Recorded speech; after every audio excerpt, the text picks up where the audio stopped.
Good morning and good afternoon to everyone. Yes, we are starting today's first session that's devoted to alternative theories of gravity. It's my pleasure to introduce the first speaker, Bakhtiyor Narzilloev from Fudan University, Shanghai, who will be speaking about ISCO, innermost stable circular orbit, as a tool to alternate the Kerr metric with the charged string black hole metric. Please, Bakhtiyor, you are given 25 minutes. You can start. Hello everyone, so my name is Bakhtiyor. As Robert Toshmanov told, I'm a PhD student at Fudan University. And first of all, I'm going to thank the organizers for giving me an opportunity for presenting my work in such a conference. So I slightly changed the title of the work, so now it looks like stringy black hole matrix as alternative to Kerr1 in terms of ISCO. So the work is based on the our recently published paper in Physical Review D, and it's based on the very simple idea. Imagine we have two black hole metrics, first being the Kerr one, and the second one, some static metric with extra parameter charge. So if these two metrics can provide the same ISCO radiuses, then it would be difficult to distinguish these two kinds of metrics if one relies on the observation that has a strong correlation with the ISCO radius. So the work is organized in the following way. So we have two main parts. In the first part, we consider electrically charged stringy black hole, where we investigate charged particle motion. And in the second part, we consider magnetically charged stringy black hole, where we study magnetically charged particle and magnetized particle motion. It's worth to note that as a magnetically charged one, we assume a magnetic monopole, and for the magnetized particle, we assume the magnetic dipole. So, as I told in the first part, we focus on the electrically charged stringy black hole. The solution is the non-rotating case of the Kerr-Sen metric obtained by Ashok-Sen, and it looks in the following way.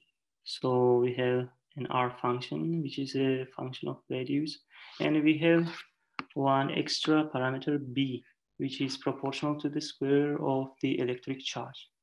And the event horizon of such black hole appears when R is 2 times M minus B. And when B approaches M, then the event horizon radius tends to 0, which we call B extremal. Or equivalently, when Q tends to square root times M, we will deal with the naked singularity. So since the black hole is electrically charged, it has its own 4 vector, which leads to the electric field to have only the radial component, other components being 0. And in the weak field regime, or in Newtonian limit, this expression equals to Q over R squared, being consistent with the Coulomb electric field.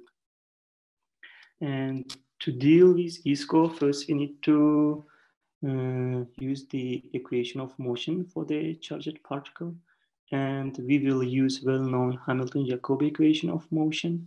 So here Q defines the electric charge of the particle, and M its mass. And it comes from the equation of motion that the effective potential will have such kind of expression, such kind of form, where we have plus and minus signs. For the particle to have positive energy, we will choose the +1 sign. So the radial dependence of such effective potential is presented here.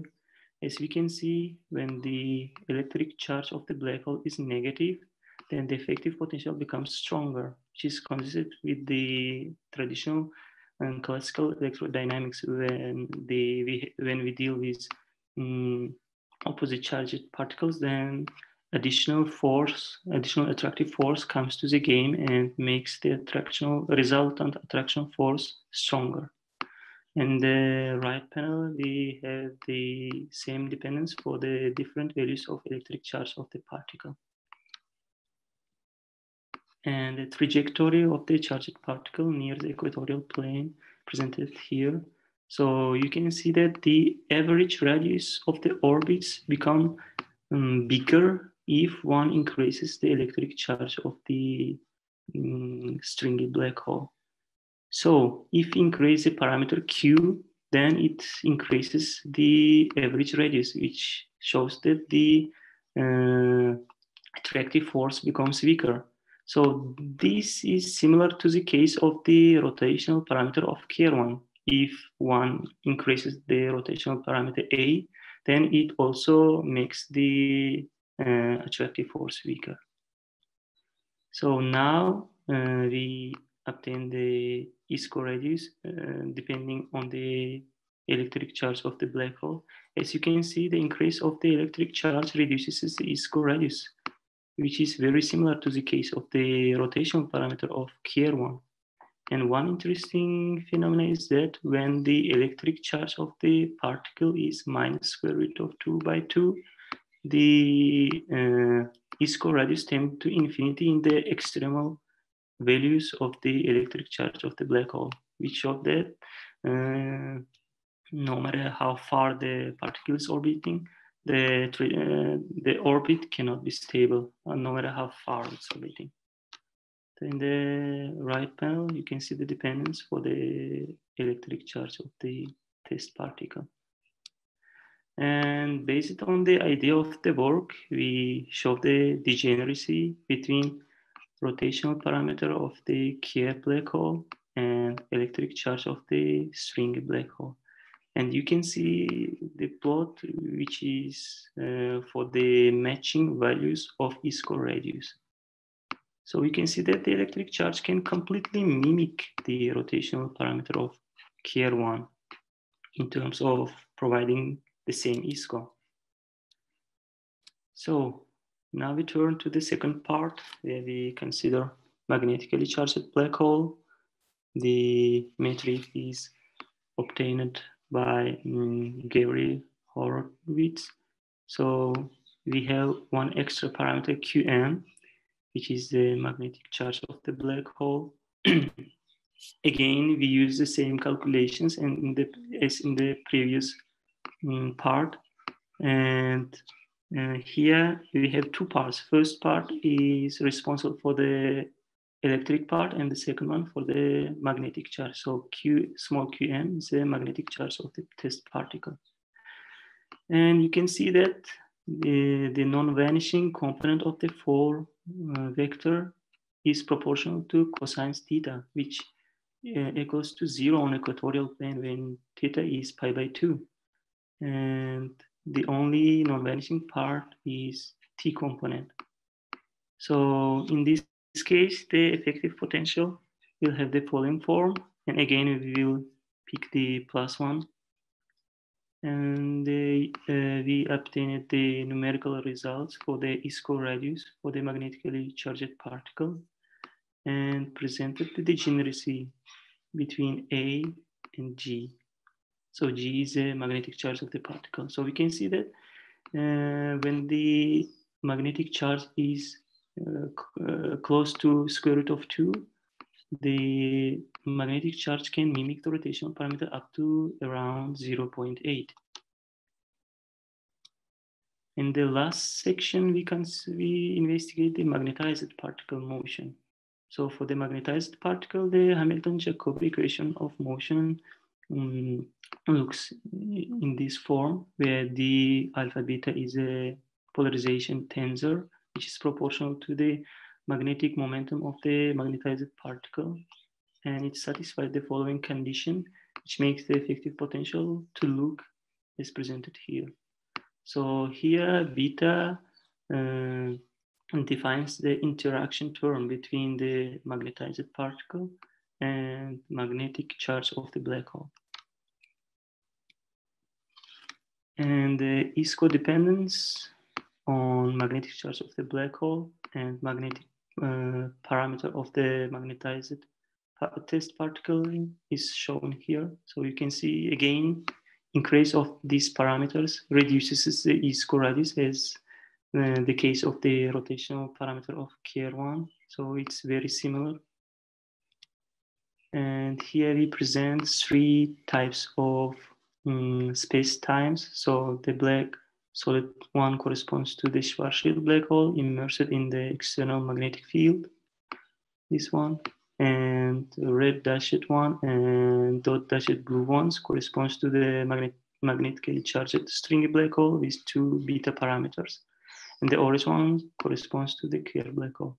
So we can see that these 3 parameters, first corresponding to the magnetically charged black hole, and second one to the magnetic field of the Schwarzschild black hole, around the Schwarzschild black hole, and A for the Kerr metric, all of them reduces the ISCO radius for the test particles.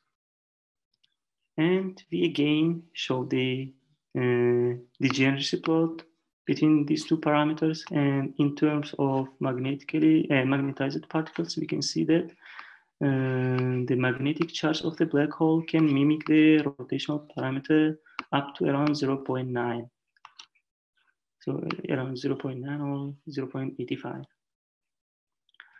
So the main calculations, so the main results show that in the case of electrically charged stringy black hole, the extra parameter Q can mimic the rotational parameter of Kerr1 completely for the matching ISCO radiuses, of course. And in terms of magnetically charged particle motion, the magnetic charge of the black hole can mimic the rotational parameter up to 0.8, and for magnetized one, around 0.85. Of course, we are not arguing that this kind of space-time matrix can compete with the Kerr1 in all scenarios. We're just going to say that if one is doing the observation, then such extra parameters, I think, should be taken into account. Thank you very much. Thank you, Bakhtiyor. Now let's move to the discussion part. If someone has a question, please just give us a sign by raising your hand via the tool on the Zoom, so we can request you to unmute the microphone, please.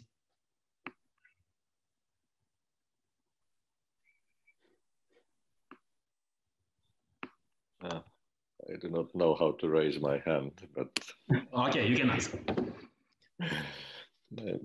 I ask a terminology question. Pardon my ignorance. Why is this charged or black hole called stringy? Because let me show the metric.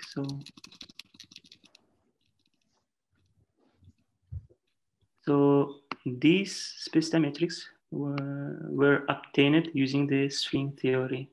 Oh, so I see. If you look to the Kerr metric, then he also uses the string theory, and for magnetically one, they also use it string theory. Thank you.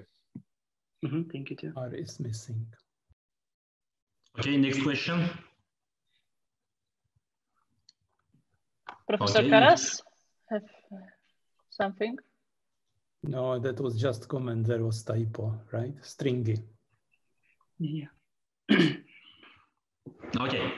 If no one has a question, in that case, I have a question. As we look at the effective potential of the magnetically charged particles motion, I think there we have 2 potentials, am I right? But you did the all calculations with the only first effective potential. What will happen if you take into account the effective potential? You mean why we choose +1? Yes. Yeah. What will happen?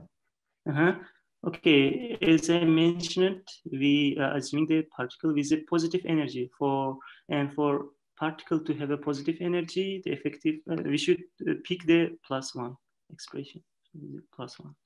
Okay, maybe there can be some values of this angular momentum and the space-time parameters. Maybe even the second one also can be positive at some point, maybe.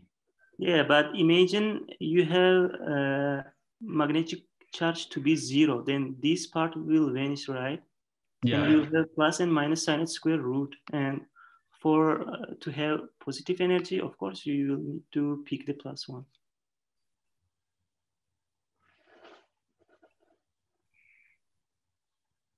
Because these expressions should reduce to the natural particle motion when this extra parameter G vanishes, right? In Q. Yeah. That's why. Okay. Again, any question? Thank you.